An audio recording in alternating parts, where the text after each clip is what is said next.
यहाँ आने से पहले क्या करते थे आप?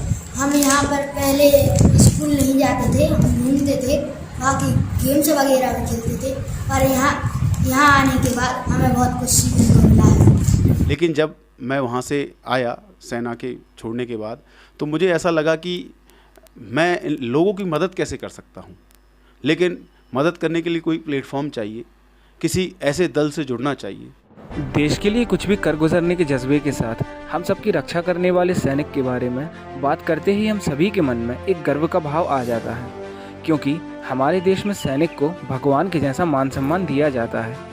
आज हम आपको जिस शख्सियत से रूबरू कराने जा रहे हैं वो अपने आप में एक मिसाल है।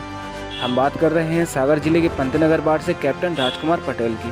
सालों तक भारतीय सेना में अपनी सेवाएं देने वाले राजकुमार पटेल ने सेना में रिटायर्ड होने के बाद भी देश सेवा का कार्य करना लगातार जारी रखा। सामाजिक और राजनीतिक दोनों ही तरह से लगातार समाज में सक्रिय रूप से कार्य कर रहे कैप्टन राजकुमार पटेल भारतीय जनता पार्टी में लंबे समय से जुड़कर लगातार सक्रिय रूप से अपनी भागीदारी निभाते आ रहे हैं। राजकुमार पटेल जी के द्वारा सागर जिले में चलाया जा रहा अशोका फाउंडेशन सागर जिले के प्रत्येक व्यक्ति के लिए एक मिसाल है। इस फाउंडेशन के अंतर्गत आर्थिक रूप से पिछड़े एवं दलित वर्ग के लोगों के लिए स्वरोजगार हेतु प्रशिक्षण प्रदान करना, जिसके अंतर्गत प्रमुख रूप से सिलाई, ब्यूटी पार्लर, इलेक्ट्रीशियन, नर्सिंग आदि के कोर्स कराए जाते हैं। गरीब और विकलांग बच्चों के लिए अच्छी शिक्षा और खाना उपलब्ध कराने के लिए भी राजकुमार जी की तरफ से खुला आश्रय गृह नामक एक संस्था काम कर रही है, जहां शिक्षा पाने में असमर्थ गरीब एवं विकलांग बच्चों को न केवल अच्छी शिक्षा बल्कि साथ ही साथ अच्छा खाना भी उपलब्ध कराया जाता है। बच्चों के लिए यहां अच्छी शिक्षिकाओं के साथ पुस्तकालय, खेलकूद की सामग्री और अगर कोई अति गरीब बच्चा होता है जिसके पास रहने का भी ठिकाना ना हो तो उसके लिए यहाँ रहने की व्यवस्था भी राजकुमार जी द्वारा की गई है। समाज के उत्थान के लिए लगातार कार्य कर रहे राजकुमार पटेल ने कई वर्षों तक देश, समाज और वार्ड की सेवा के उपरांत पहली बार वार्ड की राजनीति में कदम रखने जा रहे हैं। राजकुमार जी का कहना है कि अपनी वार्ड को सागर जिले में आदर्श वार्ड बनाने के लिए ज़मीनी स्तर से कई परिवर्तन लाना अत्यंत आवश्यक है और इसके लिए वे हर प्रकार से तैयार हैं। आइए आपको दिखाते हैं, जब हमने राजकुमार जी से बात की तो उन्होंने किस तरह से हमें अपने बारे में बताया। राजकुमार जी, जीवन के शुरुआती दिनों से ही आप देश सेवा, समाज सेवा और प्रति व्यक्ति सेवा में हर संभव प्रयास करते हुए लोगों के बीच जा जाकर उनकी सहायता करने का हर तरह से प्रयास करते हैं।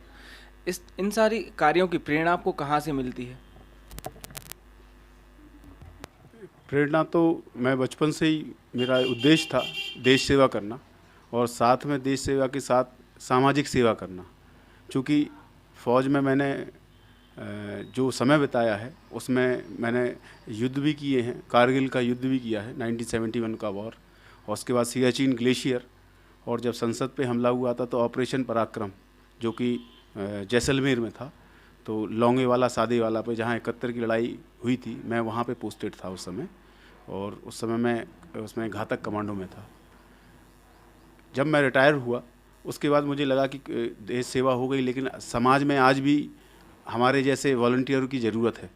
इसलिए मैंने ऐसे राजनीतिक दल को चुना जिसकी हमारी परिपाटी सेना की और वो दोनों मिलती जुलती है, जिसमें देश सर्वोपरि है, दल सर्वोपरि नहीं है। तो इसलिए मैंने भारतीय जनता पार्टी उस समय ज्वाइन की 2003 में। चलो, अगर आपको भारतीय जनता पार्टी आपके वार्ड से मौका देती है तो आप इस पर किस तरह से खरे उतरेंगे? आपके हिसाब से वो कौन सी ऐसी चीज़ें हैं, वो कौन से ऐसे परिवर्तन हैं जो आपके वार्ड में सबसे पहले होने चाहिए? मेरा वार्ड तो पंतनगर है, चूँकि यहाँ पे 3-4 वार्ड की सीमाएं लगती हैं, और चूँकि मैं भारतीय जनता पार्टी में विभिन्न पदों पे रहा हूँ, दायित्व पे रहा हूँ, जिला संयोजक, सैनिक प्रकोष्ठ, तो मैंने पूरे ज़िले में काम किया है। उसके बाद मैं पिछड़ा वर्ग मोर्चा का मैं नगर अध्यक्ष हूँ, सागर नगर मंडल का, तो उस सारे वार्डों में मैंने काम किया है। उसमें लोगों को जो सरकार की योजनाएं हैं उनसे जोड़ने का काम, चाहे वो किसी प्रकार की योजनाएं हों, कुटी की हों, सड़कों की हों, नाली की हों, या और अन्य जो भी समस्याएं हैं, तो मैं उन लोगों के बीच में ही रहा हूँ। और अगर हमें मौका देंगे तो मैं एक आदर्श वार्ड, जो आदमी बोलते हैं लेकिन मैं अभी ज़्यादा नहीं बोलूँगा, अगर मेरे को मौका मिलता है तो मैं वाकई में आदर्श वार्ड बना के रहूँगा, लोगों को सुनवाई का लिए एक परमानेंट ऑफिस रहेगा जहाँ पे उनकी समस्याएं सुनी भी जाएंगी और निराकरण भी होगा। हाँ, रोज चूँकि लोगों में सबसे बड़ी समस्या क्या होती है, चुनाव के बाद वो मिलती नहीं है, लेकिन मेरा परमानेंट मेरा वो घर हो जाएगा, वो वार्ड, उस वार्ड के अंदर जो वहाँ की मुख्य जो समस्याएं हैं उस पर मेरा फोकस रहेगा। काफ़ी कम ऐसा देखने को मिलता है सैनिक जीवन व्यतीत किया हुआ कोई व्यक्ति, एक सैनिक के रूप में अपनी ड्यूटी दे चुका कोई व्यक्ति बाद में राजनीति की तरफ रुख करता है। आखिर ऐसा क्या कारण था कि आपको भी एक परिवर्तन के नाम पर आपको भी मैदान में उतरना पड़ा? आखिर वो क्या कारण थे कि आपको भी राजनीतिक जीवन अपना शुरू करना पड़ रहा है? आपने बिल्कुल सही कहा, क्योंकि हमारा जो जीवन है, हमारा बिल्कुल जीवन टोटली अलग हो जाता है।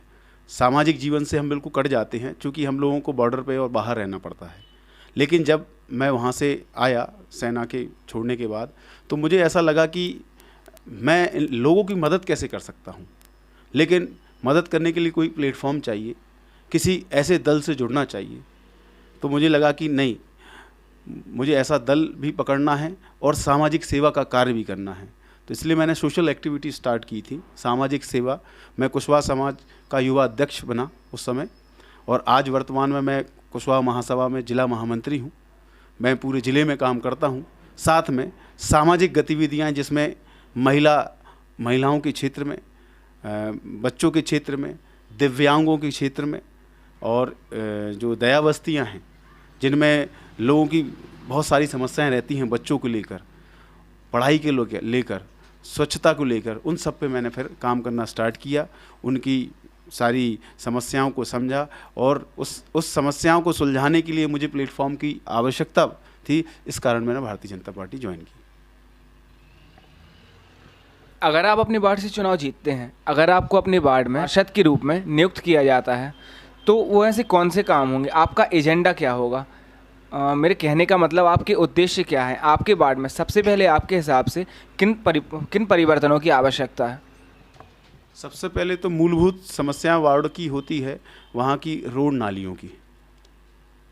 वो सबसे पहले वो काम प्रथम है।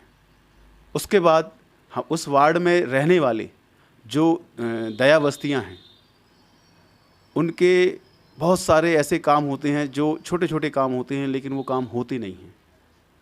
दूसरी प्राथमिकता मेरी दया बस्तियों के लिए रहेगी। तीसरी प्राथमिकता वहाँ पे रोज़गार संबंधी, बच्चों के लिए एजुकेशन और स्किल डेवलपमेंट।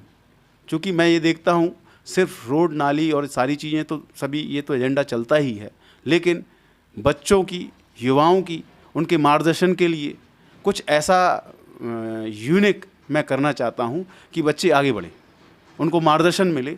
उनको अपना पता नहीं रहता कि मेरा एम कहाँ है। उस एम को पूरा करने के लिए मैं कोई स्किल डेवलपमेंट सेंटर उस क्षेत्र में डालूँगा, जिससे वो लोग स्वयं अपने पाँव पे खड़े होंगे। उसमें कुछ ऐसा भी रहेगा कि मैं वरिष्ठ लोगों को बुलाऊंगा जो रिटायर्ड हुए हैं प्रशासनिक सेवाओं से, मेडिकल सर्विस से, जो अपने अनुभव उन बच्चों को बताएंगे, जिससे उनको आगे बढ़ने के लिए प्राथमिकता मिलेगी। तो इसके लिए मैं कुछ ऐसा सेंटर कुछ अलग सा करना चाह रहा हूँ कि वो बच्चों को उसका लाभ मिले आगे बढ़ने के लिए। श्रीमती शीला पटेल जी, आपके द्वारा भी पिछले कई वर्षों से सतत समाज सेवा और लोगों के कल्याण के लिए कार्य किए जा रहे हैं। दिव्यांगजनों के लिए, वृद्धजनों के लिए, गरीब लोगों के लिए और सबसे खास महिलाओं के लिए आपके द्वारा कई ऐसे कार्य किए गए हैं जो कि सदैव स्मरणीय होंगे, जिन्हें याद रखा जाएगा। इन कार्यों को करने की आपको प्रेरणा कहाँ से मिलती है? समाज में जो हम देख रहे हैं, समाज से मतलब घर से बाहर निकल के जब हम देखते हैं कि महिलाएं किस तरह से अपने ससुराल में रह रही हैं और कुछ महिलाएं, लड़कियां पीड़ित हैं, है ना। तो इन सही महिलाओं को एक नई डगर पे ले जाने के लिए हमें अपने अंतरात्मा से कि इन पे कोई किसी प्रकार की हिंसा ना हो। महिलाएं यदि ससुराल में रह रही हैं तो उनको किस तरीके से मतलब अपने ससुराल में रहें और किस तरीके से वो अपने पारिवारिक समस्याओं को हल कर सकें। तो ऐसी सब मन के अंदर आत्मा ही मतलब हमें ये सब करने के लिए प्रेरित करती है।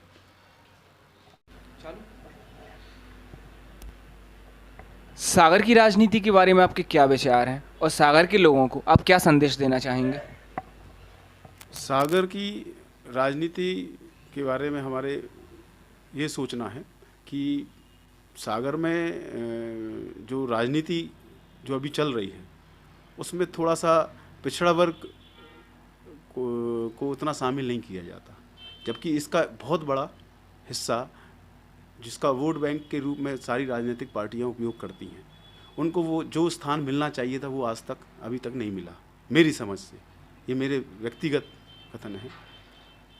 बाकी राजनीतिक तौर पर पार्टियां काम तो करती हैं और कर भी रही हैं, जिसमें भारतीय जनता पार्टी का मैं खुद ही देख रहा हूं कि 15 सालों में विकास, रोड, नाली, सड़क, मूलभूत सुविधाओं की कोई कमी नहीं है। लोग संतुष्ट हैं उस राजनीति से। लोग घर का सपना शायद किसी ने नहीं देखा होगा जो माननीय हमारे प्रधानमंत्री जी ने जो कुटी का जो किया है कि कोई भी व्यक्ति बिना घर के नहीं रहेगा। माननीय मुख्यमंत्री जी ने जो कहा है कि किसी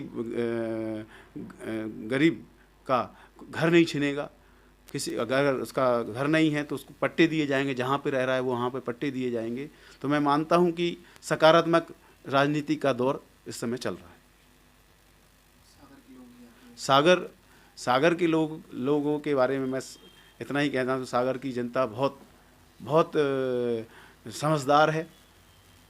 समय समय पे वो बता भी देती है, चाहे वो कोई भी दल हो। उनको पता है कि हमारा एम क्या है, और यही कारण है कि आज सागर स्मार्ट सिटी बनने जा रहा है। ये सिर्फ सागर की जनता का ही श्रेय है। बताइए कार्तिक जी, यहाँ आने से पहले क्या करते थे? हम यहाँ पर पहले स्कूल नहीं जाते थे, हम घूमते थे, बाकी गेम्स वगैरह भी खेलते थे। और यहाँ आने के बाद हमें बहुत कुछ सीखने को मिला है। क्यों यहाँ आने से पहले स्कूल क्यों नहीं जाते थे? क्योंकि हमारा नाम नहीं लिखा था, स्कूल खराब था। पिताजी क्या करते हैं आपके? कुछ नहीं करते। बताइए मैडम, कितने समय से आप यहाँ पे अपनी सेवा दे रहे हैं? सर मैं मार्च माह से दे रही हूँ। मार्च माह से। यहाँ किस तरह से बच्चों को शिक्षा दी जा रही है? किस तरह के बच्चों को शिक्षा दी जाती है? सर ये बच्चे ऐसे हैं जो सड़कों पर घूमते हैं, फिरते हैं, खेलते रहते, कूदते, उनका भविष्य मतलब यहाँ पे बनने लगा है। अच्छी पढ़ाई होती है, खेल कूद होता है, साथ में इन्हें पोषण आहार भी मिलता है। रोज़ गरम ही मिलता है, तुरंत बना के गरम गरम खाना खिलाते हैं इनको, और गेम खिलाते हैं, फुटबॉल, कैरम, डांसिंग भी होती है, सिंगिंग भी होती है, और वीकली पेंटिंग वगैरह बनाते हैं बच्चे। मतलब हर तरह की सुविधा दी जाती है। ये सारी सुविधाएं बच्चों को निःशुल्क दी जा रही है? हाँ जी सर, बिल्कुल निःशुल्क। बताइए मैडम, कितने समय से आप यहाँ पे सेवाएं दे रही हैं और किस तरह के बच्चों को यहाँ पर शिक्षा दी जाती है? यहाँ पर 1 महीने से सेवा दी जा रही है।